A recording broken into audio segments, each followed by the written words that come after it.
hand, and you can raise your hand and we can chat then too. So with that, we will get started. Like I said, we have about an hour. We'll wrap up at about 8 o'clock. For those that can't stay for the full hour, what I want to do is kind of answer the question right away of how much money you can make.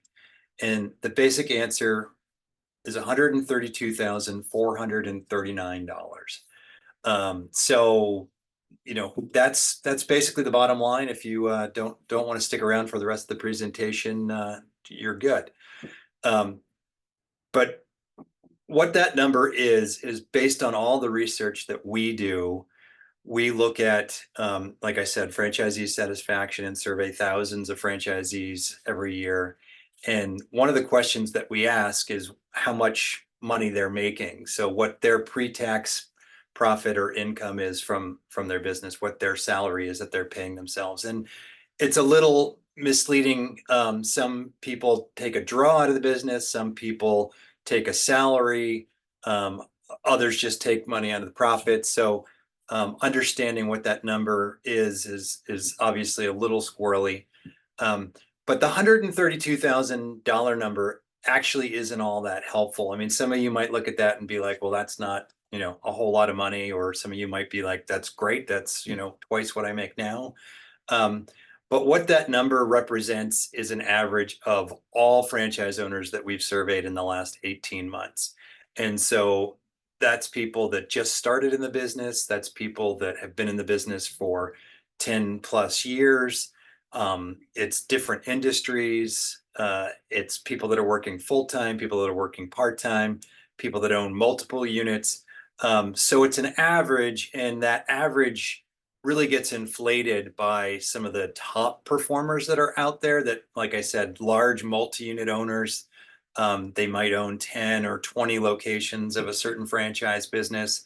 That kind of skews that number northward, if you will. And so we'll talk a lot about, kind of averages and medians and looking at the best numbers while you're doing your research on different franchise opportunities, and how to have a most accurate, I guess, predictor of how much money you can make in the franchise industry.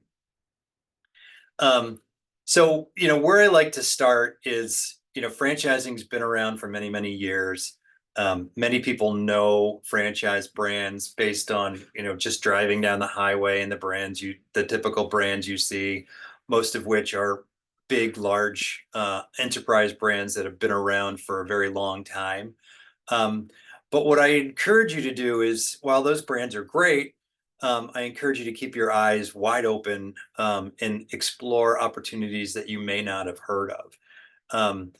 Most people, again, know franchising, food businesses and some of the large service businesses that are out there, but franchising goes across every imaginable industry there is. And so whether it's child services, retail, senior care, pet care, home service, all these different businesses or industries have different franchise companies operating within those industries. And so there's many, many brands. In fact, the majority of franchise brands out there are well under 100 units, brands that you probably have not heard of. Maybe they're a strong regional player, but not in your region of the country. Maybe they're just getting started, or maybe they've been around for 30 years, but again, they're just not a brand that you would have stumbled across. And so what I encourage people to do is to keep their eyes wide open. Lots of people, again, they come to franchising because they know the food business, or they hear about other of these larger brands. But there's so many opportunities that you really need to explore. And the vast majority of candidates that we talk to that are looking at buying a franchise end up buying into an industry that they never imagined that they would have bought into. The flip side of that is that most franchisors, most franchise companies are actually looking for people that don't have specific industry experience in their industry.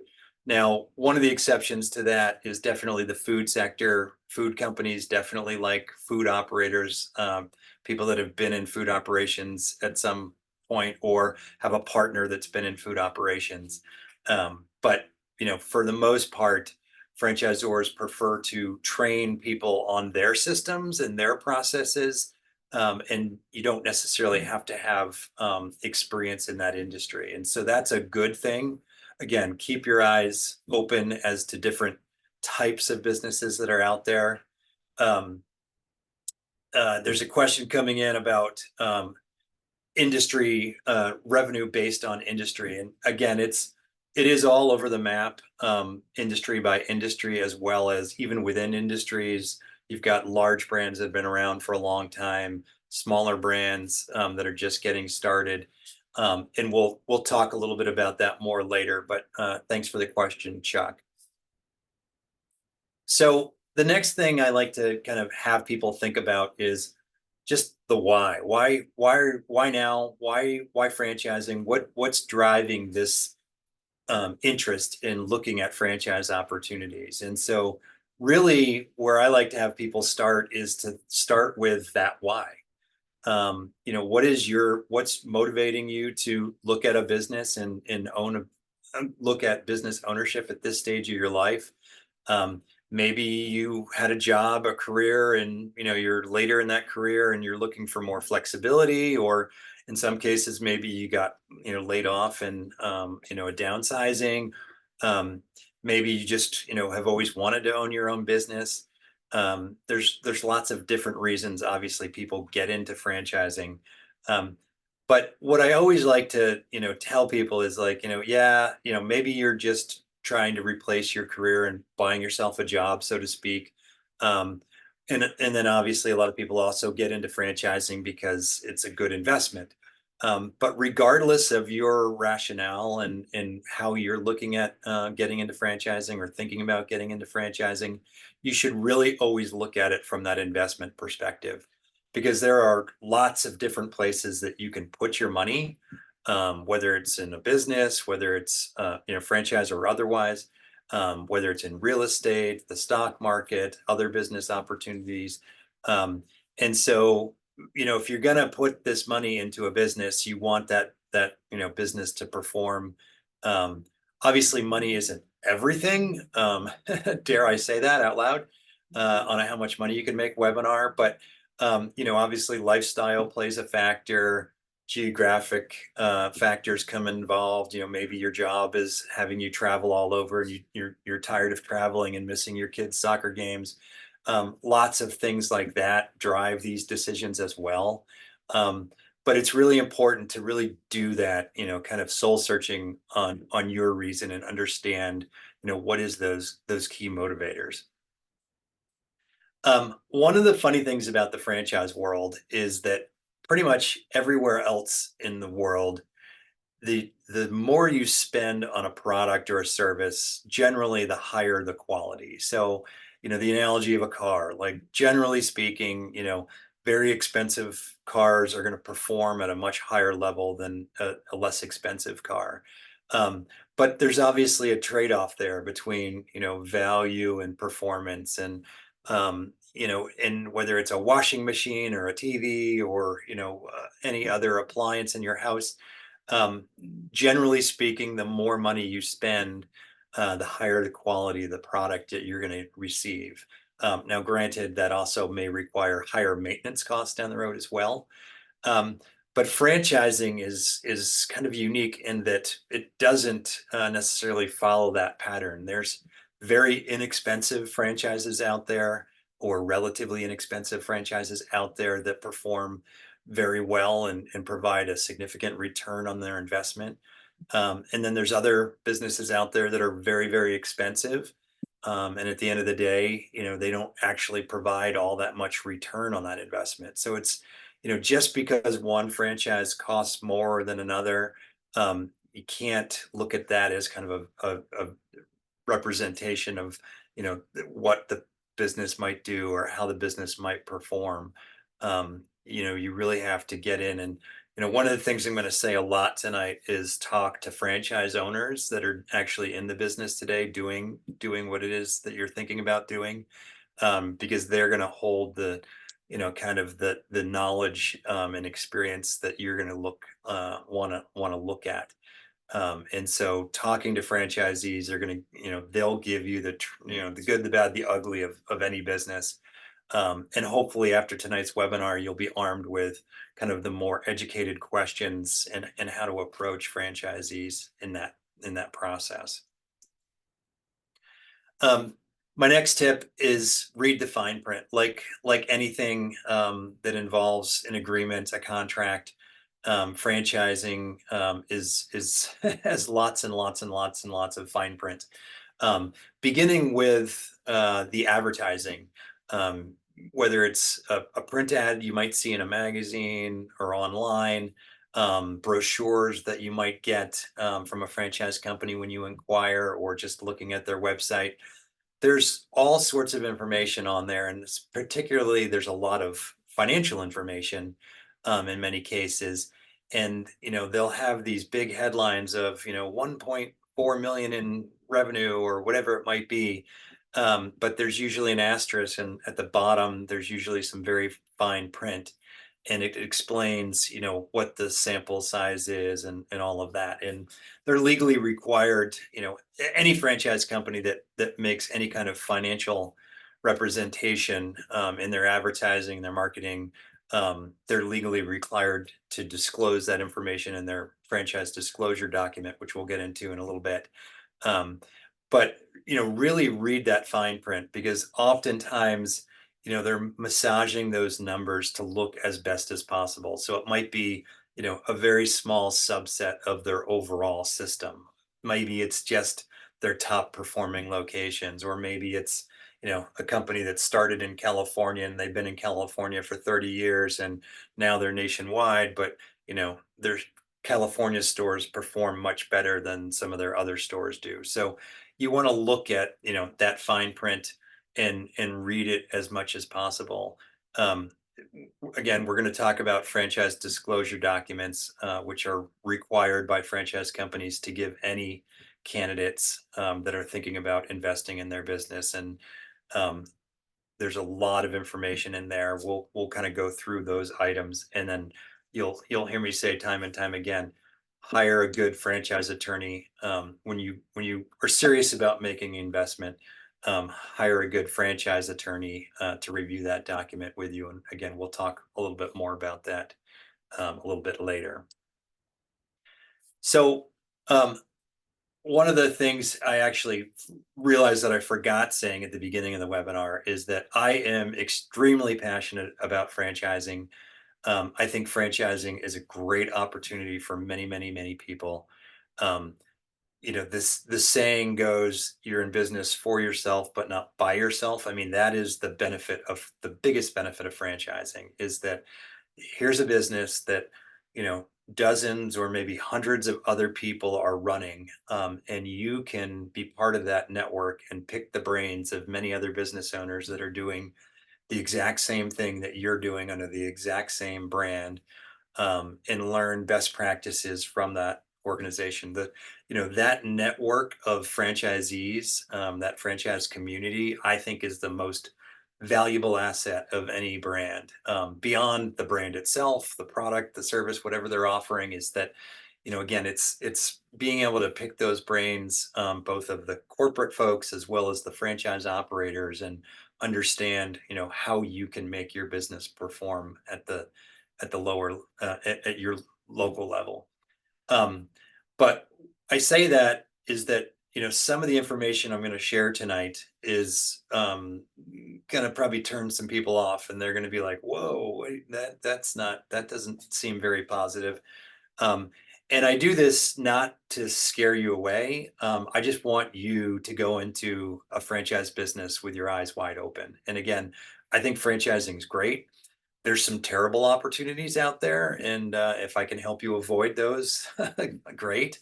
Um, and there's a lot of great brands out there, and there's a lot of good brands out there. And if you work hard, you can be very successful. But it's I think a lot of people get drawn to franchising because they think it's like a silver bullet, and they're gonna plop down a check and money's just gonna roll in, and it's gonna be a lot easier than owning your own business. And that's far, far, far from the truth. I mean, owning a business, whether it's your own business or a franchise, is a lot of hard work. And franchise owners are some of the hardest working people I know. Um, and if you work hard and you put in your time, generally you will be successful. But a lot of people don't want to, they try and take shortcuts. So anyway, just wanted to put that out there. As far as this slide goes, franchise companies are really good at sharing two pieces of information with candidates when someone is asking financial questions like we're talking about tonight. Generally speaking, how much money can I make in this franchise? And what they commonly will share with you is the left bar, which is the initial investment. So in the franchise disclosure document, again, this is a document that every franchise company is required by law to provide to you if you're a prospective buyer to review long before you sign that franchise agreement. And that initial investment is outlined in detail. Um, what all the costs are. There's typically a range in there because there are obviously geographic variations and sometimes different real estate, larger locations, smaller locations, that sort of thing. So that information will be presented to you very clearly in the franchise disclosure document. Um, and again, in that range of kind of from a low to high. The other secondary piece that franchise companies are very good at disclosing is kind of their average sales. And again, these are numbers that they can massage a little bit. They might do a subsample of their whole system. They might break it out by quartiles so they can show their top performers and highlight those. But generally speaking, they will share average sales, average revenue numbers with you. And again, this is information in their franchise disclosure document.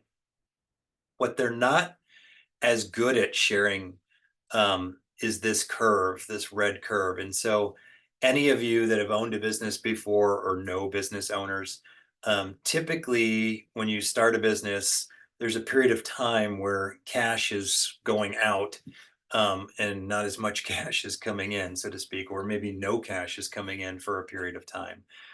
So for some period of time, depending on the industry and your geography and the business that you're in, you're gonna have this cash going out situation. And so the initial investment might be 100 grand, say, to get the business open, but maybe it takes another 50 or 100 grand to get to that point of break even where your cash then starts coming in.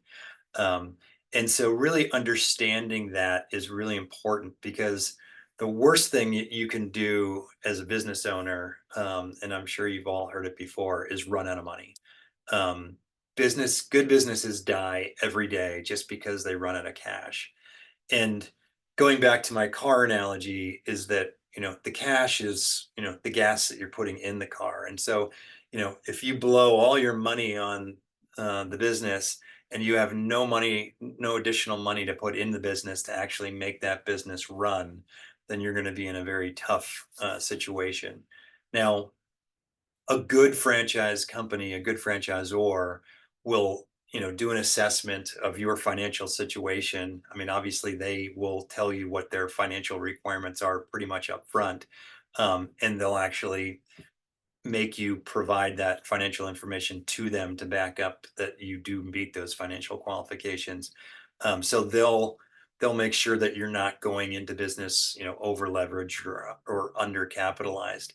Um, but a lot of newer brands, aren't quite as diligent about that. And if you've got enough money to kind of write that initial check and get into the business, um, they'll take that. So again, it's important to understand, how long does this business take to get to a point where, it is break even? And then, again, then when you get to that time frame of average sales, it's probably going to be some months, maybe some years before you are in, the average range of what their typical business or store does.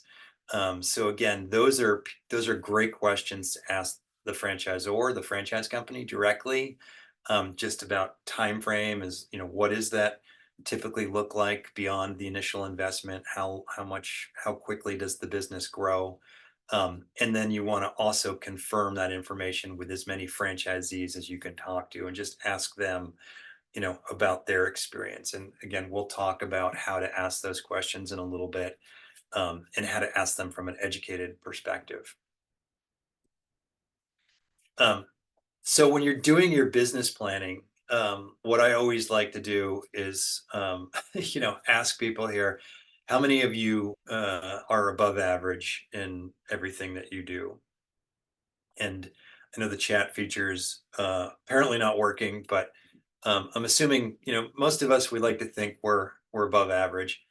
And the reality is, some of us are, some of us aren't, and some of us are good, above average in some things, but not others. And so what I always do is tell people when they're doing their financial planning and projections is, plan on average. If you can end up in the middle, um, great. If you can knock it out of the park, and end up in the best case scenario with whatever business that you hit your wagon to, even better.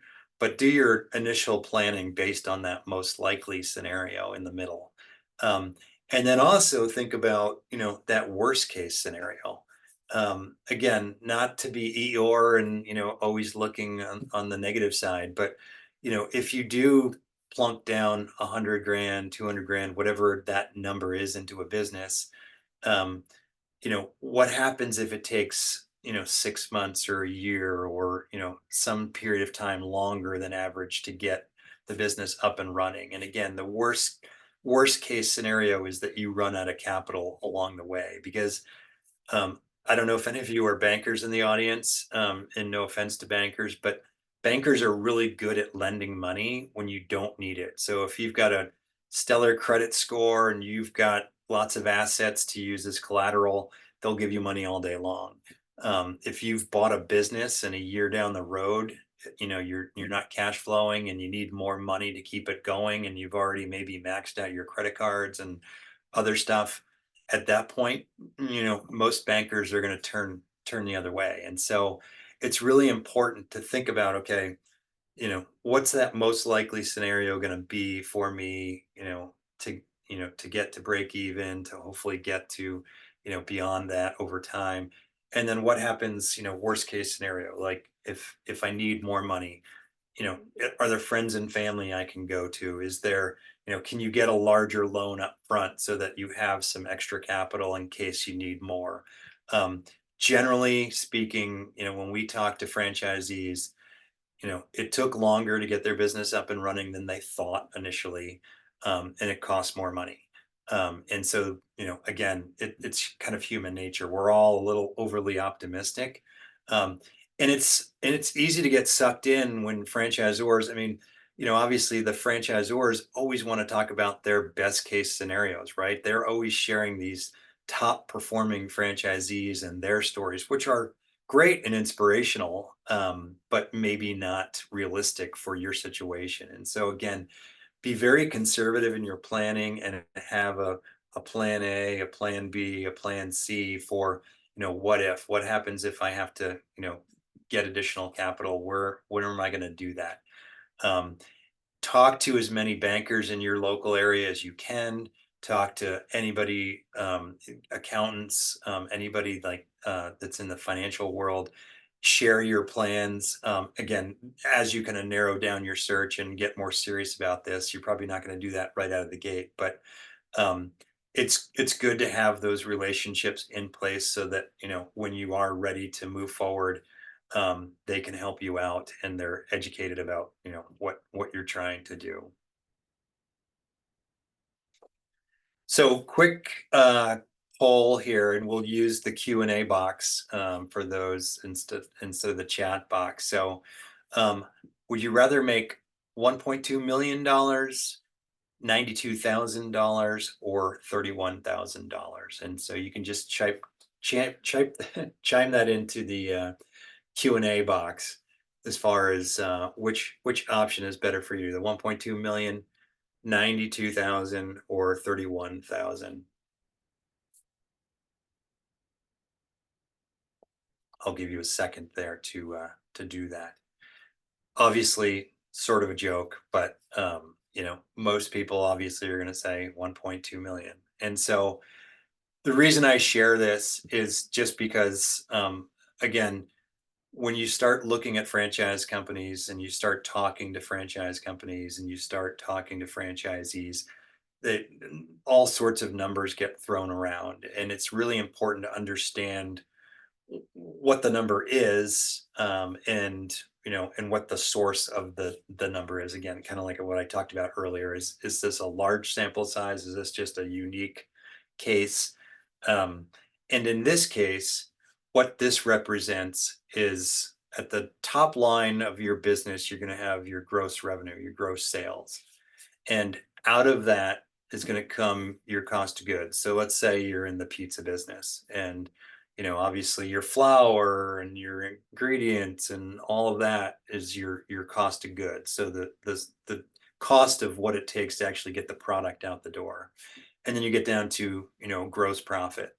Um, and then come your operating expenses, kind of more your fixed operating expenses, so like labor and real estate and staff, blah blah blah blah blah blah blah. You're a franchisee now. You own a franchise company, and there's royalties usually attached to that. So you're going to be paying the franchisor royalties. Um, and then you get to this accounting number called EBITDA, which is earnings before interest, taxes, depreciation, those sorts of things. And we don't need to get into the weeds on those. But just the gross profit of the business is obviously not your take home. And then you take out those depreciation, amortization, interest expenses, taxes. Hopefully you're going to be profitable and at some point pay taxes. Um, and all of that boils down to a net income number for the business, which again is the net income of the business, which is, in some cases they call it net profit. Um, but it's not your profit necessarily, because out of that then comes, money that you have to reinvest in the business to keep, the gas tank full and keep things operating, and you might need to buy more inventory, you might need to buy more product, you might need to buy or reinvest in the business, new signage, whatever it is. Chances are you're going to have to repay debt. You might have taken out a loan, and so you're going to have debt coming out of that net income as well. Um, and all those pieces, and then those things come out, and at the bottom, very bottom, is your take-home income. So this little example is a few years old now, but this was done based on an actual pizza shop, um, that I had some knowledge of. And so their average gross sales were $1.2 million. So, not bad. Sounds great to make pizza and make $1.2 million. Again, that's top line, that's gross revenue. And so out of that, their cost of goods comes out, the expenses come out, the royalties back to the franchisor come out. Um, and then you're left with this net income number of $92,000, which, again, some people probably wouldn't be unhappy, making $92,000 owning a pizza shop, especially if you own two or three. But then beyond that is, again, those taxes, the loan repayments, the reinvesting in the business costs.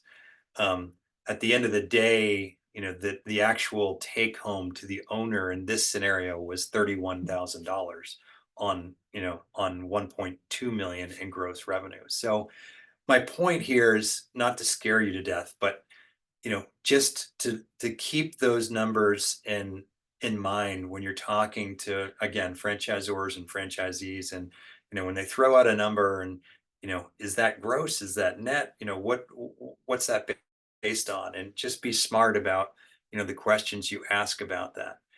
you know One of the important things, I want to also point out is, again, I'm very pro franchising, and I think there's a lot of great opportunities out here.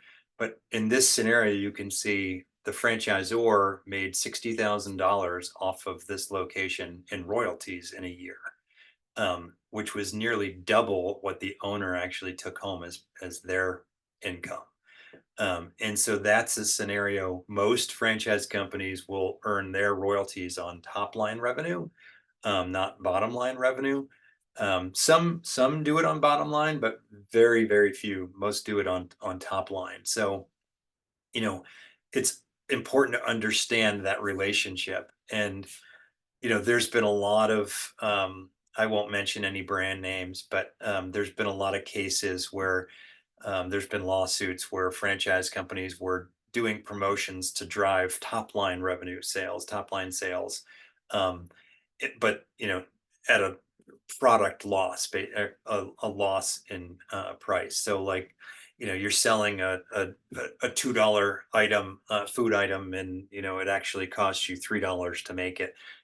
That's great. It drives sales, and hopefully they buy a Coke and some fries to go with it, but maybe not. And so, like, how do those scenarios play out? Is when the franchisor makes their money on top line sales, and you make your money on bottom line sales, it's important to understand those relationships. So, again, this is really important information when you're talking, especially to franchisees, and understanding, you know, your financial situation and your projections in a particular business, and confirming that with franchisees to be like, yeah, that sounds about right, or no, that's way off. And so, really understanding that is important.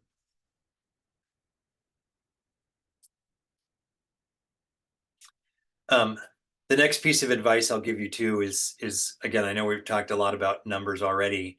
Um, get comfortable with financial statements, typical small business financial statements. So profit and loss statements or income statements and balance sheets.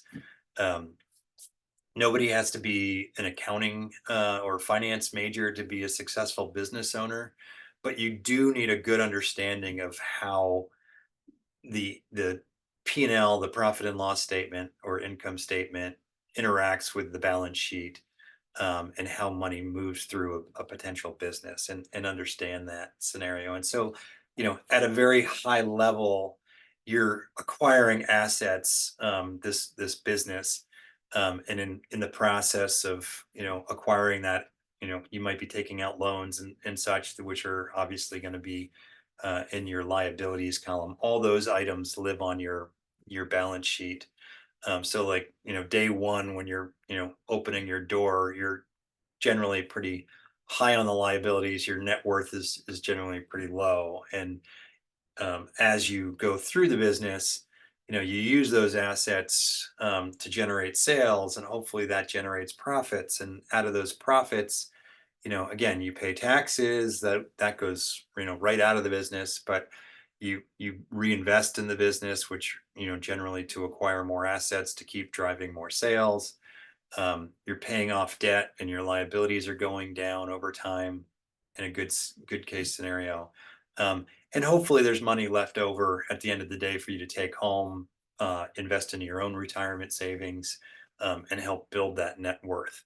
So, really just understanding that generally is important. And then as you start exploring different business opportunities, it's important to really look at, you know, how does money flow through this business? Is it a cash business where, an item is sold and, you got the cash that day? Maybe it's a service business, that, you provide a service and you're not getting paid till 30, 60, 90 days later in some cases. Um, is it a recurring business model? Is it a one-off sale and then you got to go out and get another sale? All these factors really play into that cash flow. So it's really important to understand that, educate yourself. There's great resources. Small Business Association has great resources on their website to help you kind of understand the basics of small business finance. There's lots of great courses at community colleges, I'm sure in your local area. There's lots of great stuff online. YouTube even has some stuff. So just get educated and be smart about that stuff. And I say be smart, but also don't hesitate to raise your hand and be like, I don't understand. What do you mean by that? If a banker's talking to you, or a franchisor is talking to you, or a franchisee, qualify what they're telling you, and don't feel like stupid by asking additional questions, because there's no dumb questions. You want to have as much transparency as you can before buying a franchise. And so get educated, but also don't be afraid to ask additional questions. And so at the end of the day, what we're talking about here is really, ROI, right? You're buying this business, or thinking about buying this business, and you've got some goal in mind, whether it's just to bridge your later day career days into retirement, whether you're younger and you're looking to build an empire, like whatever your specific goal is.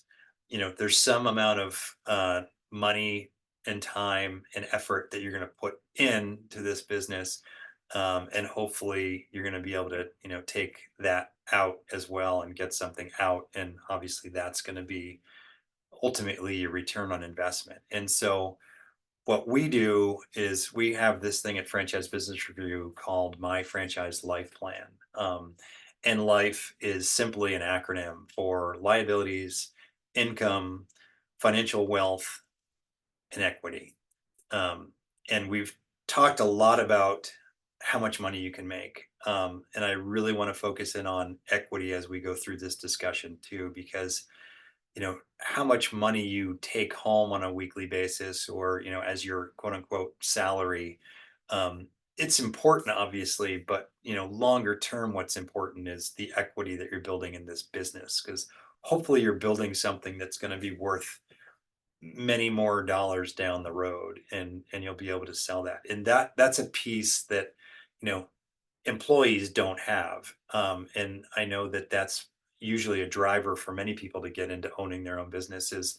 They're building something that ultimately is an asset that they're going to be able to sell someday. And so really thinking about that equity piece in addition to the cash piece of how much you're going to pay yourself along the way, is really important.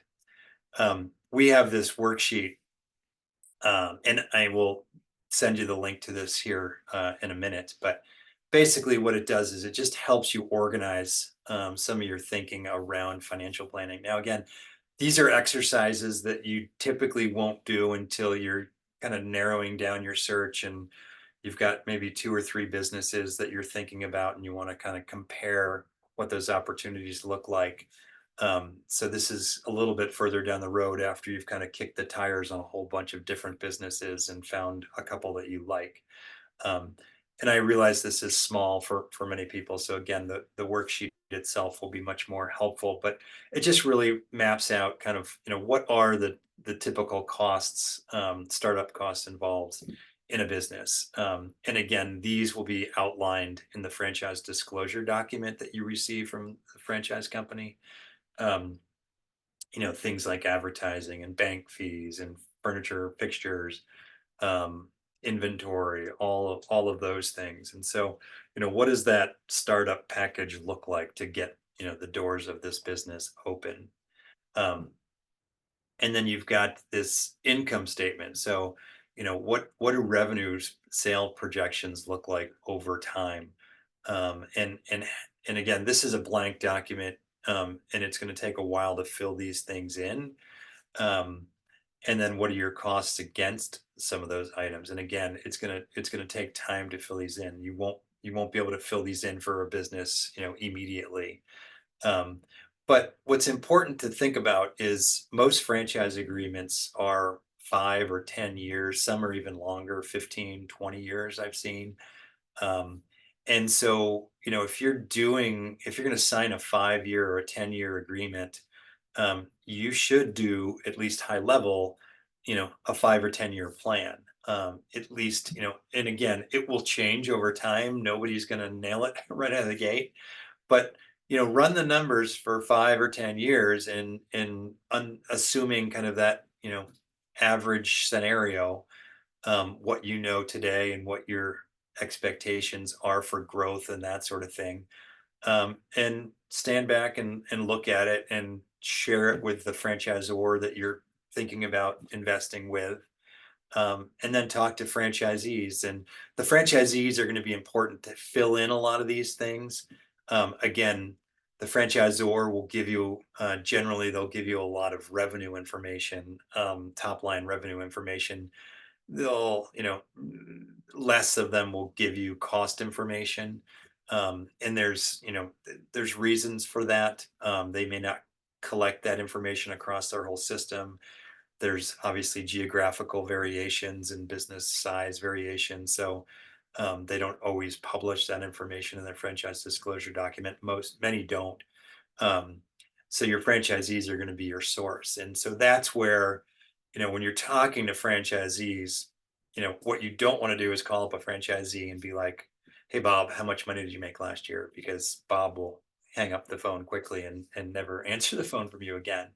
Um, but if you call Bob and you introduce yourself and say you're thinking about getting into the business, um, and you've gone through an exercise where you've made some projections about what you think your revenues are going to be and what you think some of your standard costs are going to be, then you can have a good, honest conversation and be like, well, I think my cost of goods are going to be X, or I think my, labor costs are going to be Y. And then they can say, well, my experience, mine's running higher than that or lower than that or whatever. And so those are really, much better conversations. Existing franchise owners want to help prospective franchisees like yourselves, understand their business. Um, but they only want to help people that are serious, because they get calls all the time, from people that are just kicking the tires. They may be getting calls from, competitors trying to get financial information from them. So they're initially very squeamish to share. So it does take some time to develop that relationship. Um, don't obviously take up all their day. They're busy running their own business. But if you can introduce yourself and get to know them, maybe go visit them if they're in your local area, show that you're interested and you've done your homework. The franchisor will help you obviously with that process as far as connecting you with franchisees, um, to make sure that that the franchisee understands that you're legit. But ask a few questions of one franchisee and thank them, and then go ask a few questions of another franchisee and compare that information, and talk to as many franchisees as you can to kind of get that full picture. Because again, that's where your most valuable information is going to come from in that regard. Um, just more on the expense side, kind of common things like, again, like people, marketing expenses, operations expenses, yada yada yada. All these things go on, and not every business has these expenses. So some franchisors will provide you with a document like this, that kind of outlines. They'll give it to you typically blank, and you'll have to fill it in. um, but again, if you're making this 10-year investment, what does that 10-year plan look like? And what do your revenues look like over that 10-year period? Again, nobody's got a crystal ball, but typical growth over 10 years based on their historical growth over the last few years, um, and plugging in your expenses and stuff.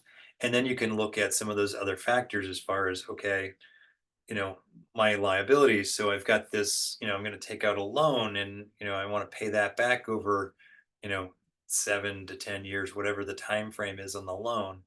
How does that calculate into the equation? Or, I want to put money away for my retirement as well, my 401k or IRA or whatever it happens to be. Um, how does that impact that? And so all these things are just included in this spreadsheet. And again, there's a in the workbook that we provide, there's an example, and then there's a blank one. Um, it it takes time to fill these things out, and none of it's rocket science. You're kind of making best guess scenarios. Um, but you do it based on the experience of current franchisees and information you get from the franchisor and talking to your accountant or your banker. And you just kind of work through those numbers. And at the end of the day, again, it's not going to be perfect, and your projections will probably end up being way off of where you thought you were going to be, but it at least gives you that, walks you through that exercise and gets you thinking about, like, what the reality of owning this business. And on the bottom line is really that kind of equity, piece that I mentioned earlier, is like, what is this business worth at the end of 5 years or 10 years or whatever your time frame may be.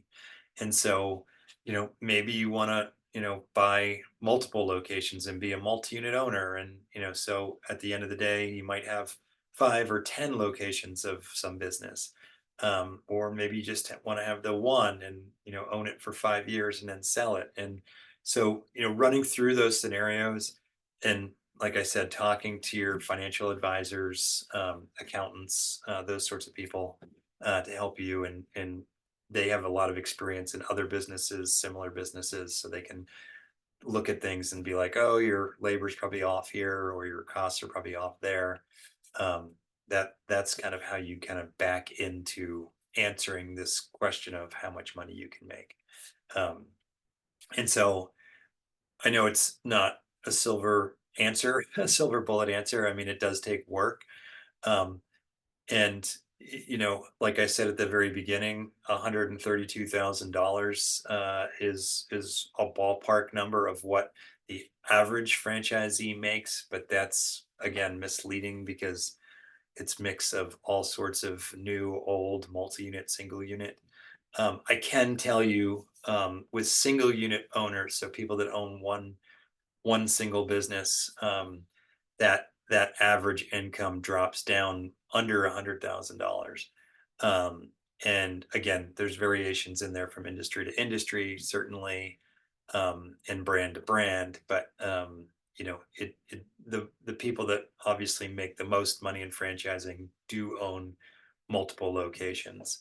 Um, but there's a lot of people that also own a single location and do well. They may not build an empire, but they do very well, and have the lifestyle, that they want. And and they're very happy, which is at the end of the day the most important piece. And so we've talked a lot about the financial side of things. Really the most important thing is that you're happy and passionate. um, and so obviously, I said earlier, money is important, but it's not everything. And the most successful franchisees that we see are people that are just passionate about what they're doing. And so if you find a business that you're passionate about, and passionate about getting up and working hard every day doing that business, that will give you a much better chance of being successful in the long term. Um, this is the, QR code. You can shoot that with your phone if you have it handy. It'll take you to our website, and you can have access to that life plan. We'll also send it out, as part of a follow-up. You'll get an email from us, to this webinar that basically has a link to it. So if you don't have your phone handy, or you just want to access it through your computer, we'll get that link out to you as well. Um, so just, in review, kind of the franchise disclosure document, often referred to as FDD. The critical items in there, as far as financials go. Item 5 is going to talk to you about the initial fee. So the franchise fee that you pay to get in, the business. So again, those are all over the map, typically in the $15,000 to $30,000 range, and that's kind of like the ticket to play. And basically what that does is cover the cost the franchisor has to bring you into the business. So training costs and recruitment costs to get you into the business are kind of covered by that initial franchise fee. Um, the other fees are outlined in item 6. Those are things like royalties that are ongoing, training fees, technology fees, any other fees that may be included will be outlined in item 6. Item 7 outlines, as I said earlier, that whole initial investment with a range. So it'll give you kind of that spectrum of on the low end, it's this, on the high end, it's this, and it'll outline all of those pieces. Um, Item 19 is what they call an FPR, or financial performance representation. Um, Franchising has very weird acronyms, but any unit level, store level financial information that the franchisor provides has to be disclosed in their item 19. So if they're giving you financial information, but they have an item 19 that says we don't disclose financial information, then that's a huge red flag. Like I said, most franchise companies will at least provide average gross sales numbers in there, which are helpful, but again, gross sales is top line. It doesn't tell you what your profits are going to be. So it's important to use those numbers for your top line projections, but then, talk to franchisees about kind of the common costs so you can get down to like what that average net profit might look like. Um, Item 20 is often a favorite of mine that a lot of people overlook, and that's the status of their franchise outlets and their corporate outlets. Um, and so what you want to see is kind of ideally you want to see steady growth in a franchise brand, consistent year over year growth. Um, and what you want to not see is a lot of churn. And so franchise companies will they have all sorts of ways to define or disclose units that were not successful. So um, it was, may have been terminated. The franchise agreement may be terminated by the franchisor. It may have been, terminated by the franchisee. There's another general bucket of, ceased for other reasons, like who knows what it was. It might have been, the store might have been purchased by someone else. So there's lots of reasons why franchisees leave the system, but it's important to look at that item 19 and look at the overall numbers and say, how many people are coming in each year and how many people are staying and how many people are exiting the system. Because, you know, a, a you might see a system that's growing, but they might be churning through a whole bunch of franchisees too. And so they might have a high failure rate and they're just reselling those locations to new franchisees. Um, some turnover is fine, somewhere in the range of 5-10% is obviously normal. But much higher than that is definitely a red flag. So look closely at those item 20 numbers and just understand, what that growth of the system looks like as far as number of outlets and any churn that may be happening in there. And then item 21 is the franchisor's financials, and they are required to disclose their P&Ls as well. So those are interesting to look at. You want to look at those or have your accountant look at those and understand that the franchisor is financially healthy as well. Um, those numbers are getting a little bit harder and harder to understand in franchising because there's a lot of consolidation happening. So what I mean by consolidation is there's a lot of umbrella brands now that it's a company that may own 3 or 5 or 10 different franchise companies, and oftentimes it's the umbrella brand's financials that are disclosed and not the individual brand. So sometimes that's a little difficult to discern. The franchisor as a whole and the umbrella company might be successful, but the individual brands, some might be performing better than others. So ideally, you want to see the financial performance of the specific brand that you're looking at. But again, if it's part of a larger conglomerate, that may not be available. You can certainly ask the franchisor for it if they want to provide that, but um, you know, keep that in mind. So a couple of resources just to, I know we've covered a lot of stuff and your heads are probably spinning.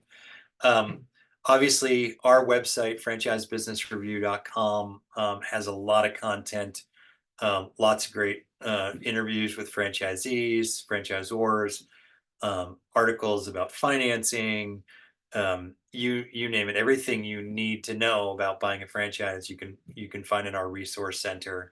And you can also reach out to our team. You can shoot me an email if you have specific questions too. I missed that on the first slide, but my email address is simply Eric, ERIC, at franchisebusinessreview.com. So happy to answer any questions you may have. Um, Two great books I highly recommend: The Wealthy Franchisee by Scott Greenberg. Um, Gentleman who ran two very successful franchise locations in Los Angeles, um, owned them for several years now, has gotten out and speaks in the franchise industry about his experience, and his books are amazing. So, The Wealthy Franchisee is definitely a good one to get. Um, and then Robert Kiyosaki's Rich Dad Poor Dad, which has been out for many years, um, just gives a great sense of what business ownership is all about. And his take is, like I said earlier, it's not just about cash you take out of the business to pay yourself on a daily business, but what's the equity that you're building, and that's where business owners really build their long-term wealth, is in that equity of the business. And so those are two great resources to keep in mind. I know it's at the top of the hour, so what I want to do is just answer any questions and let you guys go back to your day or evening. Um, any questions you may have, just type them in the Q&A and I'll get to as many as I can here in the next few minutes. Like I said, if you have additional questions, especially brand specific questions, just shoot me an email and we can talk about those offline. Um, I will tell you, while some of you may be typing in questions, some of the more common questions I get asked a lot really have to do with, like, the question of, I think this business, XYZ business I'm interested in, how do I know if it's a good opportunity or not? And you know, really, there's kind of two pieces of information that I would tell you to look for. One is, do they have an FBR, a franchise business review satisfaction report, which means that we've surveyed their franchisees. Definitely ask brands if they haven't already, if you're talking to franchise companies and they haven't already provided that, ask them for their FBR report. Because, again, we haven't surveyed every company in the last 18 months on this ongoing cycle, but that's a great start to understand, that they do have broad franchisee satisfaction. Um, and then second to that is, like I said several times earlier, is talking to franchisees is going to be your best resource for understanding, the day in the life of the franchise owner, and what they're experiencing in their system right now, um, regarding support, regarding training, regarding profitability, all those questions, the franchisees are a great resource for. And so, again, it takes time to get a hold of those people. If you can go visit those people in person, build that relationship, share, how you're interested, why you're interested. And like I said, most franchisees, once they understand that you're serious, they'll share very much with you to help you make the right decision. Um, the other question we get asked a lot too is regarding financing and how do I afford a business? And so it's hard to talk generally about that because there's such a wide range of business investments. Um, but there's businesses that start under 10,000. The typical average franchise investment is 150, $200,000, and then they go up to many millions.